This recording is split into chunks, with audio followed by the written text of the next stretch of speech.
En este caso, se entendió que la figura de fideicomiso público era la mejor garantía, porque un fideicomiso público no es privado, como lo dice, es público, y además establece que la administración financiera de la Central Punta Catalina, la administración en sentido general y la financiera en específico, se le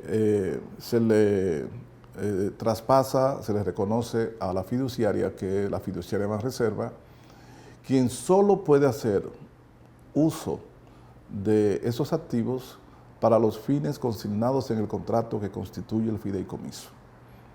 No puede hacer ni siquiera el Estado, el gobierno, o sea, el fideicomitente, ni la fiduciaria, ni el comité técnico pueden utilizar recursos de Punta Catalina para más nada que no sea lo establecido en el contrato, que está dirigido fundamentalmente a el fortalecimiento y el mantenimiento de la Central Termoeléctrica Punta Catalina. Fue el 11 de enero cuando la Cámara de Diputados aprobó el contrato de fideicomiso de la Central Termoeléctrica de Punta Catalina, el cual fue emitido a comisión al día siguiente al Senado de la República, y tras esto se ha desatado una ola de críticas. Vale resaltar que todavía el Senado no lo ha aprobado. Nosotros hemos llamado al Senado de la República que rechace este proyecto de ley. De acuerdo con la Oficina Técnica de Revisión Legislativa, conocida como OFITREL, los diputados obviaron las recomendaciones y advertencias realizadas por el director de ese órgano, Elpidio Bautista. Entre las observaciones cita que los nombres de los 5 miembros del Comité Técnico del Fideicomiso implicaría perpetuarlos en sus asignaciones, situación que por los 30 años de duración del contrato podría generar un escenario embarazoso. Punta Catalina obviamente puede hacer diferentes operaciones, por ejemplo, en caso de que el Estado necesite liquidez y necesite recuperar por adelantado parte de las inversiones que realizó de los 2.454 millones de dólares. Ponle que el Estado necesite recuperar 1.000 millones o 1.500 millones de dólares. Punta Catalina pudiera perfectamente hacer una emisión de deuda, y esa emisión de deuda a una tasa de interés, por ejemplo, de 5 o 6%, pudiera hacerla a 15 años, y con este respaldo que ella tiene de su flujo de efectivo, que lo genera el contrato PPA que tiene, pues eso le permitiría a Punta Catalina endeudarse y devolverle por adelantado dinero al Estado, que es específicamente al Ministerio de Hacienda. Eso lo pudiera hacer Punta Catalina sin ningún tipo de problema. Punta Catalina es una máquina de generación de efectivo. Punta Catalina es una de las empresas más rentables que hay en la República Dominicana y una de las 10 empresas más grandes de este país. Eso es Punta Catalina. La Central Termoeléctrica de Punta Catalina, que está integrada por 2 unidades de generación eléctrica de 376 megawatts brutos cada una, para un total de 752 megawatts brutos, está ubicada en el Distrito Municipal de Catalina, Maní, construida con recursos del Estado Dominicano. Yo siempre he defendido Punta Catalina. Mi recomendación es que en lo que esto se discute, si sociedad anónima, si fideicomiso, que hagan el contrato de operación y mantenimiento con una empresa internacional que la pueda operar y mantener adecuadamente. Esa es mi recomendación. Yo creo que lo ideal en lo que ese proceso se lleva a cabo, que hagan un contrato puente, mientras tanto, con el contratista, constructor, específicamente de los 3, Tecnimont, que tiene mucha experiencia en el manejo, operación y mantenimiento de plantas, pues que haga un contrato de gestión para que pueda operarse y darle un buen mantenimiento a la Central Termoeléctrica Punta Catalina, que es la principal fuente de electricidad de este país. Hay que operarla bien. Entonces, en lo que se discute, el vehículo legal que le va a dar forma a Punta Catalina, que se opere esas 2 unidades de la mejor forma posible. Esa sería mi recomendación a las autoridades. Fue el 13 de diciembre de 2013 cuando Danilo Medina, siendo presidente, da el primer palazo de la obra. En ese momento se había dicho que la inversión sería de 1.945 millones de dólares, pero 7 años después aumentó a 2.340. A pesar de eso, hasta el momento no se tiene un dato concreto del costo total de la termoeléctrica. Estamos haciendo la auditoría, y como la auditoría no se había concluido para ese momento de la constitución del fideicomiso, pusimos ese valor. Ahora, eso no quita que el valor que viene, que es el que se derivaría de la auditoría de una firma de reputación y una firma especializada, después que haga los medios de auditoría de costos, el número que salga de esa auditoría es el valor que asume este gobierno. Es decir, nosotros vamos a respetar lo que esa auditoría profesional indique como costo de inversión en la construcción de Punta Catalina.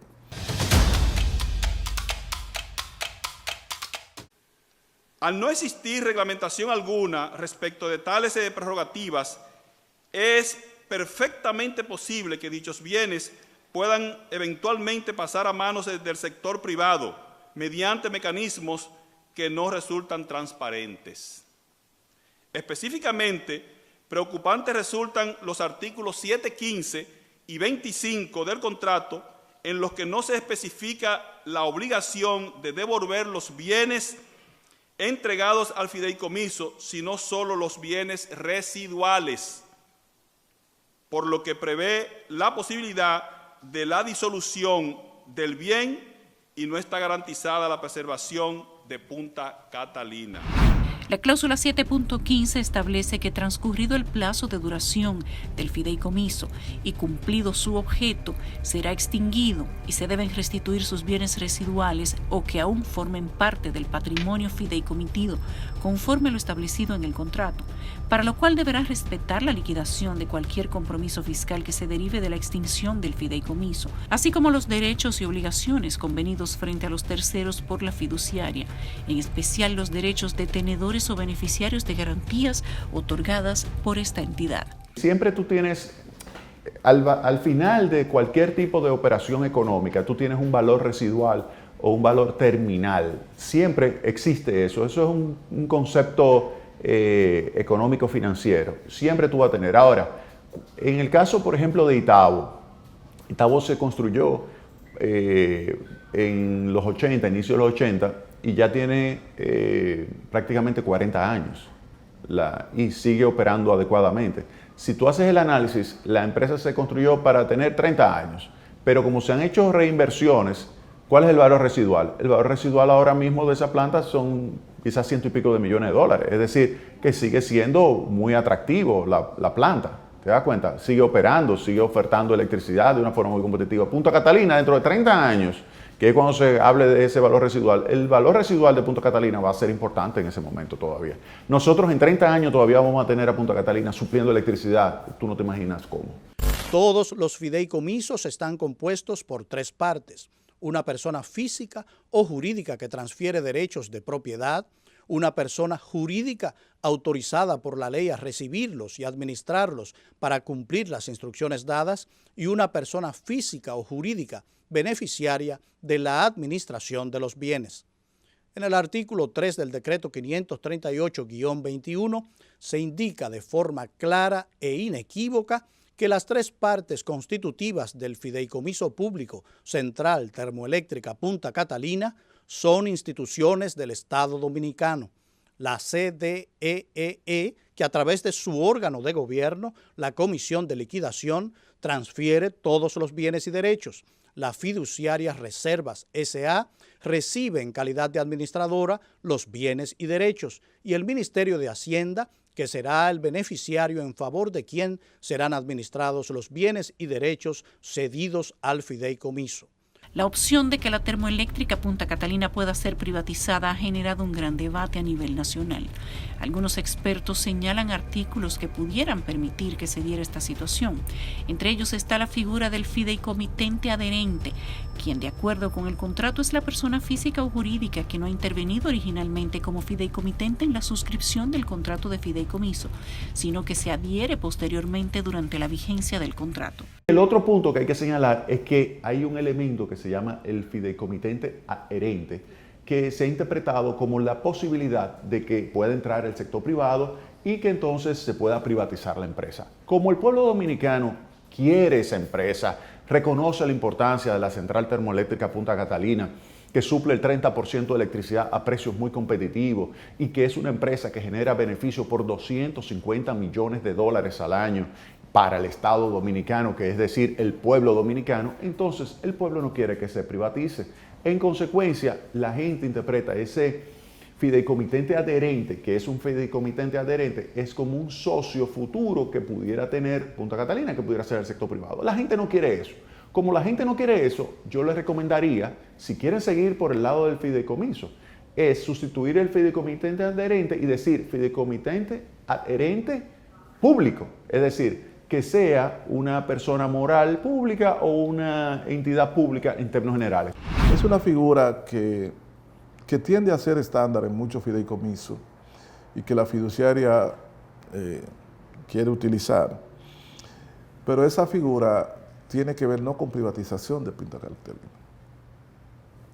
Tiene que ver esencialmente con el hecho de que el fideicomiso puede, con el paso del tiempo, ampliar sus operaciones en el sector eléctrico.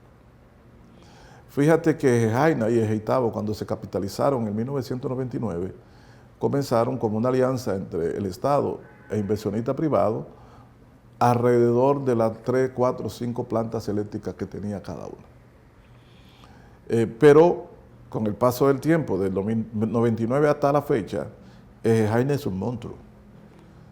Tiene más plantas eléctricas, ha comprado, construido más plantas eléctricas, pero ha instalado plantas eólicas, ha instalado planta solar, o sea, ha crecido. Otro de los puntos que pudiera causar suspicacia es la cláusula 21. En su primer punto establece que el fideicomitente podrá sustituir a la fiduciaria con o sin causa, mediante una comunicación escrita del comité técnico con acuse de recibo, con al menos 90 días de antelación a la fecha de efectividad de la sustitución. La designación de un fiduciario sucesor será realizada por el comité técnico. Esta es la gravedad, porque el contrato contempla que se podría cambiar de fiducia. O sea, se podría cambiar de la fiduciaria Banreserva a otra fiducia, porque en el fondo lo que está es el sector privado tomar el control, como en efecto lo tiene, sobre todo sin observar el cumplimiento que establece el derecho público, en el caso para las compras y contrataciones, someterse a los rigores de la ley 340-06, no están obligados a dar informaciones públicas porque se estarían manejando bajo el secreto de la fiducia, que es como el secreto bancario, o sea, no están obligados a dar informaciones. No podrán ser auditadas por la Cámara de Cuentas, por la Contraloría, no podrán ser supervisados por la Dirección General de Ética e Integridad Gubernamental. El contrato fue registrado en la Cámara de Comercio, que es donde se registran las empresas privadas, o sea, que la intención es convertir a Punta Catalina en una empresa privada puesta en manos de empresarios del sector. Veremos si eso se materializara, cómo van a ir surgiendo otras generadoras eléctricas de los beneficios que van a obtener estos sin haber aportado un peso de la operación y administración de la central termoeléctrica Punta Catalina, lo que nosotros rechazamos de plano. En la cláusula 16 es donde se habla del secreto fiduciario, el cual establece que conforme lo establecido en la ley 189-11, es obligación de la fiduciaria guardar el secreto fiduciario frente a los terceros respecto de las operaciones, actos, contratos, documentos e informaciones que se relacionen con los fideicomisos, con los mismos alcances que la legislación en materia financiera y penal vigente en la República Dominicana. Establece el secreto bancario o secreto profesional, tanto durante la vigencia como terminación del fideicomiso por la causa que fuere. También tenemos que en el artículo 16 de este contrato, que tiene 43 artículos, aparece lo que es el secreto, la secretidad, la confidencialidad también, con que deben manejarse no solamente los miembros del fideicomiso, en este caso los miembros del comité técnico, que es el que hegemónicamente va a tener todas las funciones y facultades, sino que también el secreto bancario, el secreto profesional, cuestiones, señores, que son evidentemente que parte de lo que es esa actividad privada que no se corresponde con esto. Nosotros hemos dicho que esto no es ni siquiera privatización, esto es un regalo, esto es peor que la privatización porque en la privatización siquiera el Estado recibe en calidad de aporte una cantidad de dinero.